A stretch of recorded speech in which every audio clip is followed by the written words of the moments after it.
Hello friends, कैसे हैं आप लोग? Is all good? चलो, तो अभी अभी हमने थियरी खत्म की है relating to our holding company की। पूरी आपको थियरी हमने खत्म करवाई है फ्रेंड्स। आज हम क्वेश्चन स्टार्ट करेंगे, लेकिन क्वेश्चन शुरू करने से पहले कुछ मैं आपको स्टेप्स दे देता हूं। तो ये वाले ऐसे स्टेप्स होंगे बेटा कि this steps will help you to solve probably all the questions. जैसे मैंने हर बार कोशिश की और आप लोगों को बताया ही है कि we will never go according to question. अगर हम क्वेश्चन के हिसाब से जाते हैं बेटा तो कहां ना कहां अटक जाएंगे। So instead of we going according to question, हम क्या करेंगे? We will solve all the questions according to the steps what we know in that particular chapter. तो होल्डिंग कंपनी का टॉपिक करने के लिए जब consolidated financial statement balance sheet पूछता है, ध्यान से सुनो। They can also ask you separately consolidated profit and loss account, वो रेयर होता है। फिलहाल जो मैंने आपको थियरी बताई है, जो भी मैंने आपको एक्सप्लेनेशन बताया है, that all is consolidated balance sheet के क्वेश्चंस। उसके लिए friends there are certain steps to be followed. तो जरा आप पहले स्टेप्स लिख लें, उसके बाद हम हमारा क्वेश्चन स्टार्ट करेंगे। So below that you can write steps to solve the question of holding company, जहां पर you have to prepare what? A consolidated balance sheet. Consolidated balance sheet. ऐसे तो मैंने आपको एग्जाम्पल भी कराया है लास्ट सेशन में, but that was an example जहां पर हमने बड़ा एक क्वेश्चन खुद ही क्रिएट किया and we did that example. अब हम तरीके के आपके मॉड्यूल्स के, आपके प्रैक्टिस मैनुअल के वो सारे क्वेश्चंस करेंगे, तो एक तरीके से आपके पास स्टेप्स होने चाहिए। सो हमारा स्टेप नंबर 1 होगा calculation of the percentage of stake of holding company in the subsidiary company. ये सबसे पहला आपका पहला स्टेप होगा। And where will you do this friends? You will do it in the working note form. Sir इसका क्या मतलब है? आप सबको पता है बेटा दैट 50% से ऊपर अगर स्टेक होता है then only the relationship of holding company and subsidiary company starts. तो कितना परसेंटेज है? 50 है, 50 पॉइंट समथिंग है, 52 है, 58 है, 60 है, 80 है कि फुल 100 है? यस, कई बार ऐसा भी होगा there will be 100% stake. So in short friends, वो आपको क्वेश्चन में बोले या ना बोले, I repeat, whether he says you, whether he asks you in the question और नॉट, बट अगर होल्डिंग कंपनी का क्वेश्चन आपको एग्जाम में करना है, आपका वर्किंग नोट फर्स्ट स्टार्ट ही किससे होगा? You will do the percentage of stake of the holding company in the subsidiary company. और ये आपको कैसे मिलेगा? What will be the formula for that? See, percentage is equal to number of shares invested in the subsidiary company divided by total number of shares of the subsidiary company, and this whole thing is multiplied by 100. तो ये वाला formula आप apply करेंगे friends. What is the formula? Number of shares invested in subsidiary company, of course by whom? By the holding company. मतलब H limited ने S limited के अंदर कितने शेयर्स लिए, ये वाली इंफॉर्मेशन आपको प्रोबेबली कहां पर मिलेगी? जो बैलेंस शीट वो आपको देते हैं क्वेश्चन, उसके अंदर कहां ना कहां वो ब्रैकेट में देगा, या अगर ब्रैकेट में नहीं देगा तो प्रोबेबली सेपरेटली बैलेंस शीट के नीचे देगा, एडिशनल इंफॉर्मेशन देगा। लेकिन ये बहुत ही जरूरी है कि भाई कितने शेयर्स होल्डिंग कंपनी ने सब्सिडरी कंपनी के अंदर लिए, तो वो वाला number divided by whatever is the total number of shares in subsidiary company. तो ये दोनों को कंपेयर करेंगे, मल्टीप्लाई बाय 100, आपको स्टेप नंबर 1 मिल जाएगा। एंड ऑफ कोर्स इसका जो आंसर होना चाहिए, बिलो दैट ये भी लिख देता हूं, and the above answer, the above percentage answer has to be more than what? more than 50%. ये हम लिख रहे हैं, has to be more than how much percent friends, it has to be more than 50%. ये हो गया आपका step number 1. फिर हम आ जाएंगे बेटा स्टेप नंबर 2 में. स्टेप नंबर 2 में we will do the analysis of network of S limited. Definitely कौन सा एनालिसिस करेंगे? ओपनिंग. अब ऑलरेडी हम एक एग्जांपल सॉल्व कर चुके हैं जो मैंने आपको लास्ट सेशन में करवाया है, तो आपको पता है ये सब एनालिसिस वगैरह कैसे करते हैं. जो भी ओपनिंग कैपिटल होता है प्लस जो भी नेट रिजर्व्स होते हैं ऑफ द सब्सिडरी कंपनी, तो उस नेटवर्थ का एनालिसिस करना है. तो उसका नेटवर्थ को आप एनालिसिस कैसे करेंगे? I just continue here. Step number 2 is continued. तो वो कैसे करेंगे? It is nothing but the share capital plus whatever is the net reserves. Definitely ये कौन सा पीरियड का होगा? ओपनिंग. और किसका होगा? Definitely of the subsidiary company of S limited. ये याद रखना है बेटा कि आपको जो एनालिसिस करना है, you don't have to do the analysis of holding company, you have to do the analysis of net worth of which company? Of the subsidiary company. तो सब्सिडरी कंपनी के जो भी ओपनिंग नेटवर्थ होगा, उनका opening capital होगा, उनके reserves होंगे, net reserves. अगर कोई पीएनएल डेबिट बैलेंस वगैरह हो तो उसको माइनस करना पड़ेगा. जो भी आपका आंसर आएगा, this particular answer what we get, we will make this into 2 parts. Sir क्या 2 पार्ट हमारे होंगे? इसमें कुछ percentage will belong to whom? To holding company, and the balance percentage is of subsidiary company. और subsidiary company के लिए हम लोग क्या नाम देंगे बेटा? We will give the name minority interest. We will give what name? We will give the name to them as minority interest. Why they are minority interest? Because उनका जो stake है, उनका जो percentage है, it is less than 50%. तो by default वो minority holders में आ जाते हैं.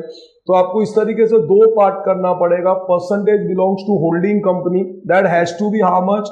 डेफिनेटली जो स्टेप नंबर 1 का आपको आंसर मिला, ये वाला आंसर जो स्टेप नंबर 1 का आंसर है, तो स्टेप नंबर 1 का जो भी परसेंटेज होगा, so whatever is this figure, that is the capital plus the net reserves. इसके आपने 2 पार्ट कर दिए. तो एक परसेंटेज होल्डिंग कंपनी का, दूसरा percentage will be of the minority interest. तो ये हो गया आपका स्टेप नंबर 2. फिर हम आ गए बेटा स्टेप नंबर 3 में. Step number 3 will be again analysis, but this time it is analysis of the net worth, definitely of S limited, that is subsidiary company. लेकिन ये वाला कौन सा होगा? This time it will be the closing. So analysis of net worth फिर से आप करेंगे, बट इस बार किसका करेंगे आप? क्लोजिंग का. स्टेप नंबर 2 में आपने क्या किया था? आपने एनालिसिस ऑफ नेटवर्थ किया था ओपनिंग का. स्टेप नंबर 3 में आप क्या कर रहे हैं? आप एनालिसिस ऑफ नेटवर्थ कर रहे हैं ऑफ द क्लोजिंग. और ये आप कैसे करेंगे? अगेन वही है, इसका closing capital plus the closing net reserves. तो जो भी आपका आंसर आएगा, that will be nothing but the closing net worth. That will be the closing net worth. लेकिन अब इसके अंदर जो मेन खास चीज है, जो आपके सर का मेथड है, वो आपको फॉलो करना है. जो मैंने आपको लास्ट एग्जांपल में बताया इनफैक्ट, कि ये क्लोजिंग नेटवर्थ को बेटा, listen here, now you don't have to just make it in 2 parts like this ना. अभी आप ऐसा नहीं करेंगे. अभी आप क्या करेंगे? ये वाला जो आंसर है, इसको आप एक और तरीके से लिखेंगे. और वो कैसे लिखेंगे? सो closing net worth is either this और और इट इज व्हाट? यहां पर मैं कंटिन्यू करता हूं, मैं रिवर्स जा रहा हूं इस तरीके से. सो और व्हाट? आइदर तो ये क्लोजिंग नेटवर्थ है जिसके हम 2 पार्ट करते हैं, लेकिन हम इसके 2 पार्ट नहीं करेंगे. So how will we do it friends? We will do it in this ये वाला जो था आपका, सो OR में कंटिन्यू कर रहा हूं, और the opening net worth plus the increase in the reserves. Opening net worth plus what, the increase in the reserve. So मतलब सीधे साधे शब्दों में क्लोजिंग नेटवर्थ कैसा आया था, ओपनिंग में तो कुछ था ही, और फिर करंट ईयर के अंदर और कोई प्रॉफिट वगैरह जो बढ़ गए तो इंक्रीज इन रिजर्व्स. और फिर इसके बेटा आप करेंगे हाउ मेनी पार्ट्स, 2 पार्ट्स. और इसके 2 पार्ट आप क्या करेंगे, अगेन वही है, कुछ होल्डिंग का है, कुछ सब्सिडरी का है. सब्सिडरी का मतलब of course it is the minority interest. Percentage तो वही है, क्या परसेंटेज है, दैट इज लेस देन 50%. ये तो वही है. और as for this holding is concern, यहां पर अभी आपने देखो क्या किया, टेंशन देखो, जब यहां पर आप थे बेटा, इसको आपने क्या किया, सीधा इसी को आपने 2 पार्ट में डिवाइड कर दिया. अभी लेकिन आप ऐसे 2 पार्ट में इमीडिएट डिवाइड नहीं करोगे. ये होल्डिंग का जो भी आंसर आया ना बेटा, I mean whatever is this, whatever is opening net worth plus the increase in the reserves, इसके आप फिर से बेटा 2 पार्ट करेंगे. यहां क्या 2 पार्ट करेंगे, one will be nothing but opening net worth into percentage stake. ये कौन सा वाला, ये सेम वाला, percentage will be of holding company. तो इसका ये वाला सेम फिगर यहां पर आ जाएगा. लेट्स से तो opening net worth into the percentage stake, and definitely ये वाला जो होगा, it will be nothing but increase in the profits oblique reserves multiplied by the percentage stake. ये प्लीज आप कॉपी कीजिए, बहुत ही काम आएगा. बिकॉज जब आप क्वेश्चन सॉल्विंग करेंगे तो you can just give a reference to this. एक क्वेश्चन अब इसके बाद जब मैं स्टार्ट कर रहा हूं तो इमीडिएटली आप इसके एप्लीकेशन समझ जाएंगे. So plus the opening net worth into percentage stake, this is same as above, यही वाला सेम फिगर. और जो इंक्रीज हुआ, ये देखो बेटा, ये वाला, ये जो इंक्रीज इन रिजर्व है, तो इंक्रीज इन रिजर्व उसका परसेंटेज. और ये वाला जो फिगर है, इसको हम क्या बोलेंगे, प्री इक्विजिशन. और इसको हम सर क्या बोलेंगे, it will be definitely nothing but the post acquisition. Because ये सब कुछ इंक्रीज कब हुआ, जब होल्डिंग और सब्सिडरी का रिलेशनशिप स्टार्टेड. और ये सब कुछ कहां तक था, till the time the relationship started. So till the time the relationship started, that all is pre acquisition. और एक बार रिलेशन स्टार्ट हो गया तो that is what, that is nothing but the post acquisition. Take 1 minute और यहां तक आप देखिए, फिर हम आगे बढ़ते हैं.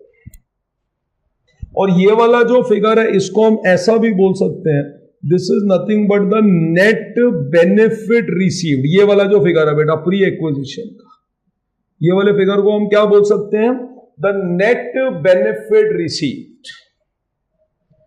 अब इमीडिएटली जब एक क्वेश्चन कराऊंगा, इसका एप्लीकेशन दूंगा, I promise you friends, you will pray कि आपके एग्जाम के अंदर ये चैप्टर आना ही चाहिए. आई प्रॉमिस यू फॉर दैट. इतना सिंपल ये स्टेप्स आपके होते हैं.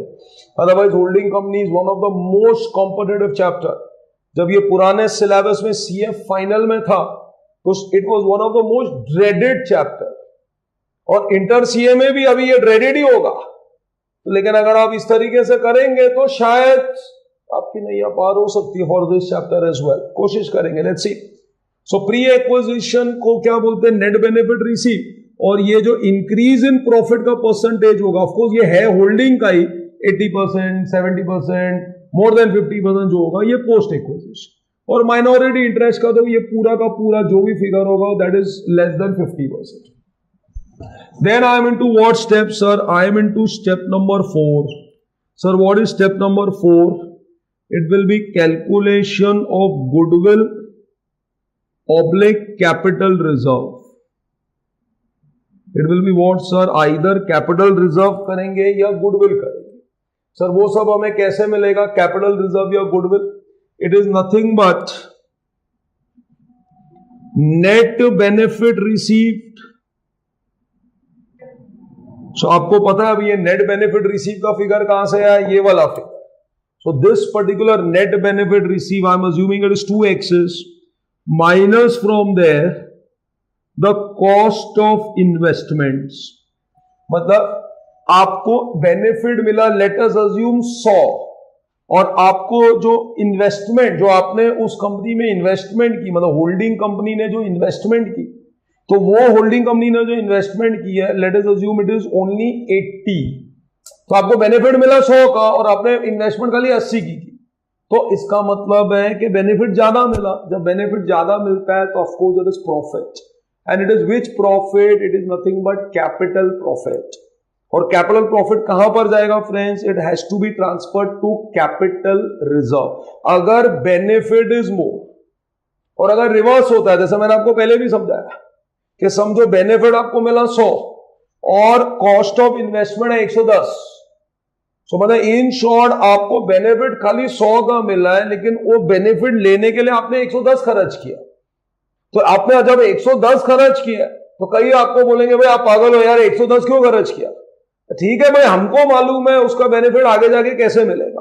वो बेनिफिट किसी और को नहीं दिखता है, सिर्फ मुझे दिखता है वो बेनिफिट, और जब सिर्फ मुझे वो बेनिफिट दिखता है तो definitely it is for goodwill. So मतलब in short, net benefit receive less cost of investment, ये आंसर आपका जो भी आएगा, either it will be goodwill और it will be capital reserve. Either it will be goodwill और it will be what sir? और it will be capital reserve. और मैं उसके नीचे लिख रहा हूं, इनफैक्ट यहां पर जैसे मैं रिवर्स चल रहा हूं आज के लेक्चर में, सो उसी के नीचे लिख रहा हूं मैं, यहां पर आप कंटिन्यू कर रहा हूं। सो देयरफॉर, ये आपको पता कैसे चलेगा? If cost of investment is more than the net benefit received, so then the difference amount is for what? It is for goodwill। मतलब अगर कॉस्ट ज्यादा होगी तो it is for what? It is for goodwill. और next line में, and if the cost of investments is less than the net benefit received,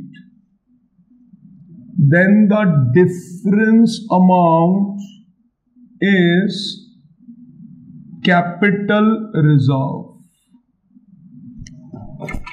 Then the difference amount is what sir? Capital reserve। मतलब अगर मैंने ज्यादा पैसे दिए हैं तो इट इज फॉर गुडविल, और अगर मैंने कम पैसे दिए बेटा तो then it is for capital reserve. For capital reserve मतलब मेरा प्रॉफिट हो गया, और जो कैपिटल प्रॉफिट होता है it has to be transferred where? It has to be transferred to capital reserve. तो ये हो गई मेरी चौथी स्टेप। और ये जरा सारा कुछ जब हो जाएगा तो फाइनली जब मेरी स्टेप नंबर 5 आएगी बेटा, it is nothing but prepare what? The consolidated balance sheet. It's basically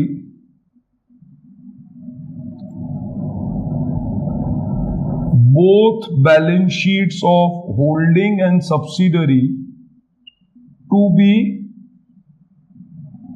merged। मतलब होल्डिंग और सब्सिडरी की जो उसने आपको क्वेश्चन में बैलेंस शीट दी हुई, वो दोनों को जोड़ देना है बस। जब दोनों को आप जोड़ देंगे तो जो आपका आंसर मिलेगा that will be of course your step number 5। Of course उसके अंदर आपको ये ध्यान में रखना है, शेयर कैपिटल और reserves, net reserves of the subsidiary company नहीं लेना है। क्यों नहीं लेना है? बिकॉज वो सारा आपने एनालिसिस ऑफ नेटवर्थ में काम कर लिया था।